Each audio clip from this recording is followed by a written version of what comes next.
오늘 성경 말씀은 역대하 16장 1절에서 14절입니다. 여로보암은 북이스라엘의 왕이 된 뒤 가장 먼저 도시를 건설하고 산당을 지었습니다. 여로보암이 금송아지를 세운 것은 북이스라엘 백성들이 하나님께 제사 드리기 위해 예루살렘으로 내려갈까 염려해서였습니다. 여로보암의 가장 큰 걱정은 백성들이 자기를 떠나버리는 것이었습니다. 실제로 북이스라엘과 남유다는 예루살렘을 사이에 두고 끊임없이 갈등하고 분쟁하는 긴장관계였습니다. 역대하 16장에는 북이스라엘의 왕 바하사가 예루살렘에서 8km 정도 떨어진 곳에 있는 도시 라마를 요새화하는 이야기가 나옵니다. 바하사가 이 라마를 요새화하는 첫 번째 이유는 북이스라엘 백성들이 유다의 예루살렘으로 떠나지 못하게 하려는 것이었고, 둘째는 남유다를 침공하기 위함이었습니다. 그러자 위기를 느낀 남유다 아사 왕은 다급하게 아람 왕 베나닷을 찾아갔습니다. 아사는 당시 근동 지역의 강자였던 아람 왕 베나닷에게 도움을 요청하기 위해 왕궁 곳간에 은금을 바쳤습니다.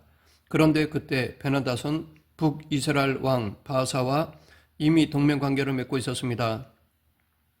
만일 바하사가 유다를 침공할 때 불리하면 베나닷에게 도움을 요청할 것이고, 그러면 아사로서는 그들과 대적해 이길 승산이 없게 됩니다. 그래서 다급했던 아사 왕은 베나닷과 손을 잡는 것이 최선의 선택이라고 생각하며 베나닷에게 조공을 바치며 부탁하였던 것입니다. 그리고 베나닷은 아사의 요청을 수락해 북이스라엘을 침공하였습니다. 그러자 바하사는 하는 수 없이 라마를 요새화하는 계획을 포기하고 돌아가게 되었습니다.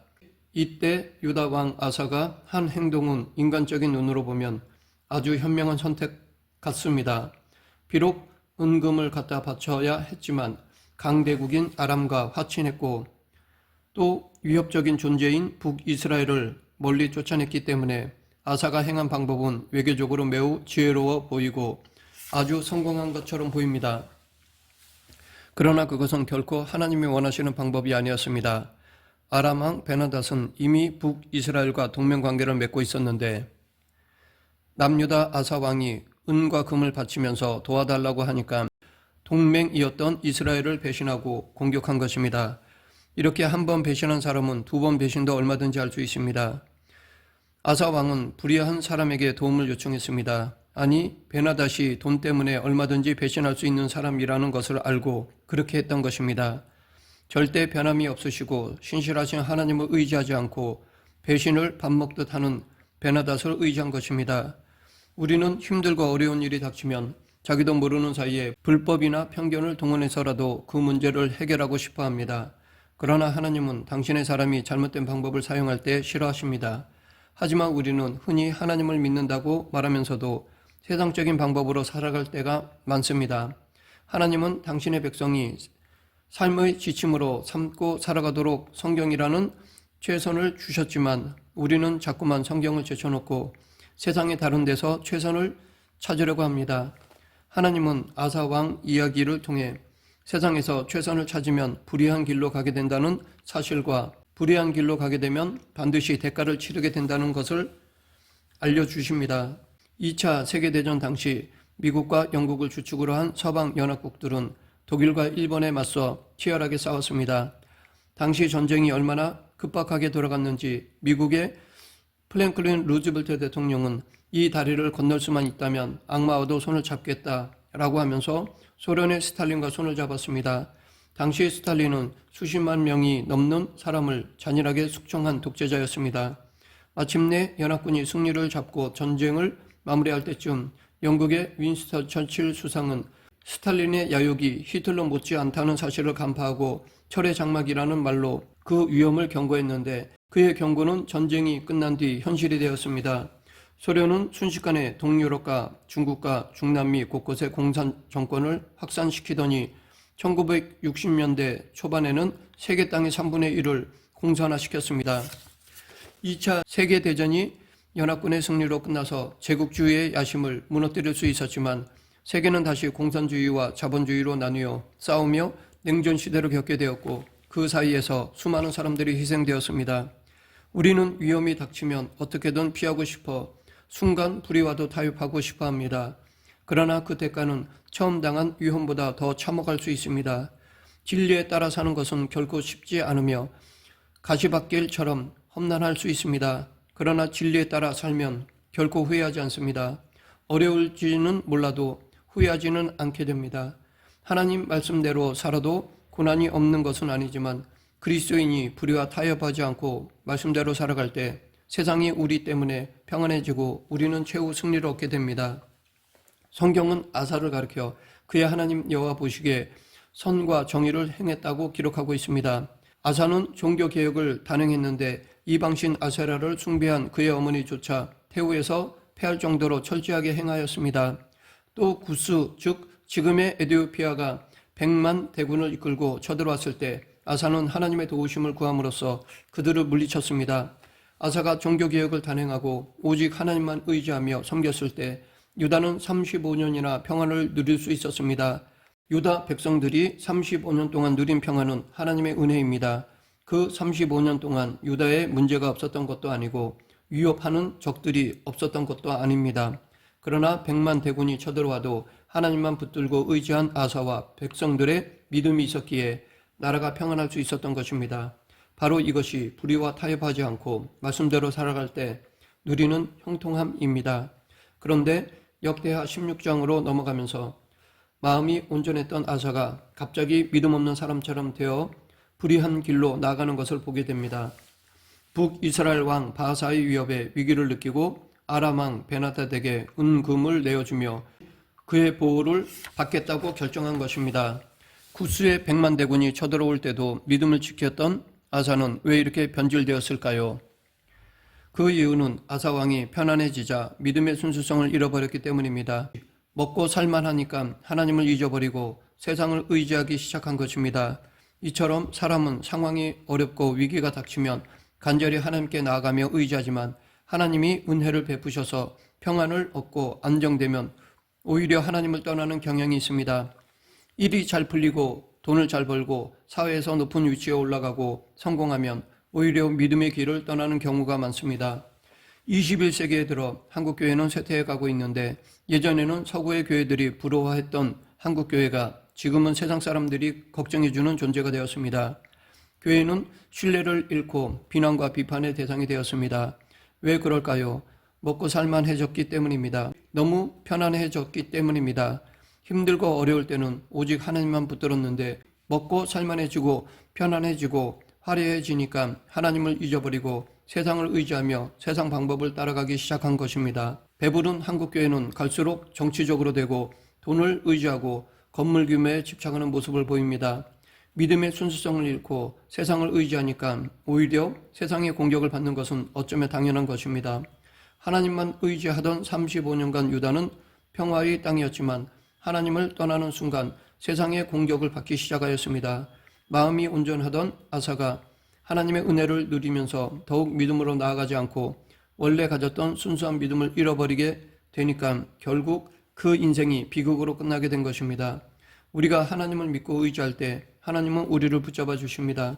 그러나 당장 눈에 좋아 보인다고 해서 하나님의 방법이 아니라 세상의 방법을 택하면 당장은 잘 되는 것 같고 현명한 결정을 한 것 같이 느껴져도 언젠가는 반드시 대가를 치르게 됩니다. 당장은 어리석고 험난해 보이더라도 하나님을 붙잡고 믿음을 지킬 때 하나님께서 우리를 붙들어 주시고 우리를 통해 이 땅을 이끌어 가십니다. 계속해서 오늘 본문 7절 8절 그때 선견자 하나니가 유다 왕 아사에게 나와서 그에게 이르되 왕이 아람 왕을 의지하고 왕의 하나님 여호와를 의지하지 아니하였으므로 아람 왕의 군대가 왕의 손에서 벗어났나이다. 구스 사람과 룹 사람의 군대가 크지 아니하며 말과 병거가 심히 많지 아니하더이까. 그러나 왕이 여호와를 의지하였으므로 여호와께서 왕의 손에 넘기셨나이다. 선견자 하나니가 아사 왕에게 와서 이전에 구스의 100만 대군이 쳐들어왔을 때를 기억하라고 하였습니다. 지금보다 더 큰 어려움이 닥쳤을 때는 하나님께 부르짖어 도움을 구했으면서 그보다 작은 어려움이 오니까 왜 당황하며 하나님을 모르는 세력과 손을 잡았느냐고 책망한 것입니다. 그러면서 아사의 잘못된 선택 때문에 하나님이 아닌 세상의 왕이 그를 다스리게 될 것이라고 경고하였습니다. 즉 지금 당장은 유다가 아람을 이용한 것 같이 보이지만 결국 아람으로부터 어려움을 당하게 될 것이라고 경고하는 것입니다. 이렇게 믿음은 평안할 때가 아니라 문제가 생겼을 때 증명됩니다. 우리의 믿음은 예배 시간에 증명되는 것이 아니라 우리 삶 가운데 증명됩니다. 우리의 믿음은 교회 안에서 보다는 가정과 일터에서 더 잘 드러납니다. 예배 시간과 교회에서는 믿음을 훈련하는 것이고 가정과 일터에서 실제로 살아가는 가운데 믿음을 드러내고 증명하는 것입니다. 그것이 그리스도인의 삶입니다. 어려움이 닥칠 때 무엇을 의지하는가를 보면 그 사람의 믿음을 알 수 있습니다. 위험이 닥쳤을 때, 위기가 왔을 때 무엇을 붙잡겠습니까? 우리는 스스로 뭔가 해보려다가 잘 되지 않으면 나중에야 하나님께 도와달라고 할 때가 많습니다. 내가 애쓰는 일을 하나님께 도와달라고 하면 하나님은 도와주시는 분에 그칩니다. 그러나 하나님이 내 삶에서 직접 일하시면 그분의 놀라운 기적을 체험하게 될 것입니다. 내가 일하면 내 수준에 그치지만 하나님이 일하시면 하나님의 수준으로 완성됩니다. 우리가 할 일은 기도하고 최선을 다한 다음 결과는 하나님께 맡기는 것입니다. 이 순서가 중요합니다.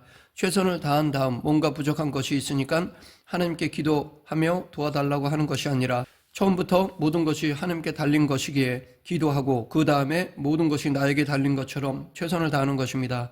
그 다음에는 모든 결과를 하나님께 맡기는 것입니다. 이것이 믿음입니다. 혹시 나는 하나님을 도우미 정도로 여기고 있지는 않은지, 하나님은 헬퍼가 아니라 우리의 왕이십니다. 우리는 흔히 자기 마음대로 생각하고 결정하고 행동해 놓고는 문제가 생기면 울면서 도와달라고 기도할 때가 많습니다. 물론 하나님께 부르짖으며 나아가는 태도는 귀합니다.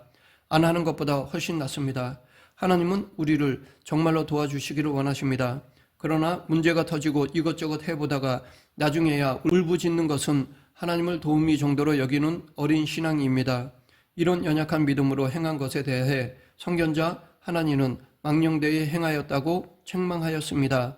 9절 여호와의 눈은 온 땅을 두루 감찰하사 전심으로 자기에게 행하는 자들을 위하여 능력을 베푸시나니 이 일은 왕이 망령되이 행하였은즉 이후부터는 왕에게 전쟁이 있으리이다 하매 아사는 자신이 현명한 외교 정책을 폈다고 스스로 만족하고 있을 때 그것이 망령된 일이었다고 돌직구를 날린 것입니다.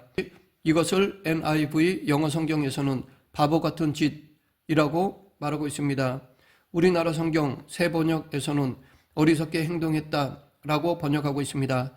그러니까 하나님은 아사에게 당신의 바보 같고 어리석은 행동 때문에 이 나라에 전쟁이 있을 것이다 라고 책망한 것입니다. 아사의 행동이 어리석은 이유는 그것이 하나님의 뜻에서 벗어났기 때문입니다. 하나님께 기도하는 사람은 하나님 앞에서 올바로 행동하게 됩니다. 기도만 하고 아무것도 하지 말라는 뜻이 아닙니다. 하나님께 기도한다는 것은 기도한 대로 행하겠다는 결단까지 포함합니다. 즉 하나님이 영광을 받으시도록 기도했으면 그런 삶을 살아야 합니다. 아사는 하나님께 기도하지 않았기에 하나님의 뜻대로 행하지 못한 것입니다. 아사가 자기 좋을 대로 세상적인 방법을 취한 것은 그가 제대로 기도하지 않고 기도한 대로 행하지 않았기 때문입니다. 하나님과 아사를 찾아가 간언하는 장면을 보면 하나님은 우리를 도와주시기를 원하시는 분이심을 알 수 있습니다. 하나님은 우리가 도움을 요청할 때 오히려 기뻐하십니다. 비록 우리가 해보다가 안 되니까 그제야 하나님을 도우미로 여기며 도와달라고 할지라도 하나님은 그 도움 요청을 기뻐하시며 도와주시기를 원하십니다. 만일 하나님이 아사를 심판하시는 것이 목적이었다면 굳이 하나님을 보내지 않으셨을 것입니다. 그러나 하나님은 심판이 아니라 우리를 돌이키기를 간절히 원하시는 분이십니다. 메시지를 보내고 또 보내시며 끝까지 우리가 돌이키기를 원하시는 사랑의 하나님이십니다. 그런데 아사는 그 하나님의 마음을 깨닫지 못하였습니다. 오히려 죄를 범하였습니다. 10절 아사가 노하여 선견자를 옥에 가두었으니 이는 그의 말에 크게 노하였음이며 그때에 아사가 또 백성 중에서 몇 사람을 학대하였더라. 선견자 하나님의 말을 듣자 아사는 화가 났습니다. 사람은 보통 자신의 죄를 지적당하면 겸손하게 받아들이기보다는 화를 냅니다. 자기의 약점을 숨기려고 더 강하게 나갑니다. 자존심이나 수치심 때문이기도 하고 죄를 감추려는 의도이기도 합니다. 누구나 실수하고 잘못을 저지를 때가 있습니다. 완벽한 사람은 없습니다. 그런데 자신의 실수와 잘못을 인정하지 못할 때 비극이 시작됩니다. 성경 속 위대한 인물들은 잘못을 지적당했을 때 바로 회개하고 돌이킨 사람들입니다. 다윗은 자기의 은밀한 죄까지도 지적받자 바로 돌이켜 회개하였습니다. 그러나 아사는 돌이켜 하나님을 향한 순수한 믿음으로 돌아가지 못하고 도리어 화를 내며 하나님을 옥에 가두었습니다.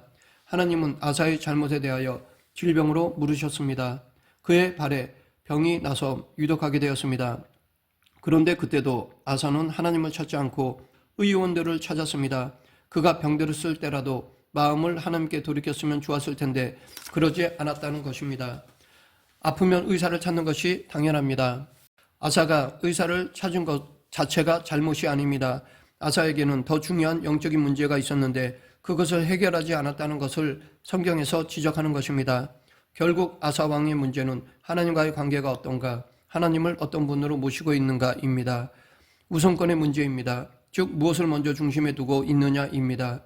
아사에게는 하나님을 전심으로 신뢰하지 못하여 하나님을 왕으로 모시지 않는 것이 문제였던 것입니다.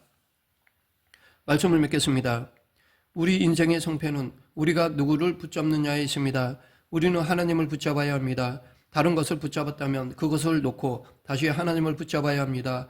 혹 잘못된 길을 가고 있다면 다시 돌아가야 합니다. 돌아가기만 하면 하나님이 받아주시고 치유해 주시며 새롭게 해 주십니다. 우리 모두 매 순간 하나님을 붙잡고 살아가는 그리스도인이 되길 간절히 축원합니다. 기도하겠습니다.